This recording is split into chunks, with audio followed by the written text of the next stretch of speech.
ওই জঙ্গি, ওই যে সাবেটে কোপ দিচ্ছে, সাবেটের ভিতরে নবী লেখা, আরবি কি থেকে কি লেখা, ওই হিজবুত তাহরীর সদস্য। সুপ্রিয় দর্শক মণ্ডলী, চাঁদপুরে মসজিদের ভিতরে ঢুকে একজন ইমামকে প্রাণ নেওয়ার চেষ্টার ঘটনায় কিন্তু উত্তেজিত পুরো এলাকা। চাঁদপুর প্রফেসর পাড়া এলাকায় সেই ঘটনা ঘটেছে। সেই মসজিদের ভিতরে কিন্তু ঢুকে প্রবেশ করে একজন ইমামকে প্রাণ নেওয়ার চেষ্টা করেছে। সেই ঘটনা কিন্তু উত্তেজিত হয়েছে। আমরা সরাসরি যুক্ত ইমামের কিভাবে হামলা করছে হ্যাঁ, হুজুরে বলে আপনি যে উল্টা কথা বলছেন, কই এই হুজুরে কোবান আরম্ভ করছে, হুজুরে কোবান আরম্ভ করছে।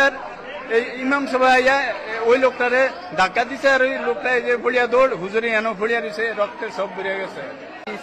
আমরা নামাজ পড়তে বাস না, আমাদের আঙ্কেল হয়, আঙ্কেল ওনার ছেলে আমাদের কল দিল যে ওনার আপুরে ফিটাইছে, মারছে। আমরা কিন্তু সদরে যাই দেখি যে কানের লোক দিয়ে দিতে আর কিছুই নাই, সব কোপায় রেখে দিছে। ওই জঙ্গি, ওই যে সাবেটে কোপ দিচ্ছে, সাবেটের ভিতরে নবী লেখা, আরবি কি থেকে কি লেখা, ওই হিজবুত তাহরীর সদস্য, ওই হিজবুত তাহরীর সদস্য।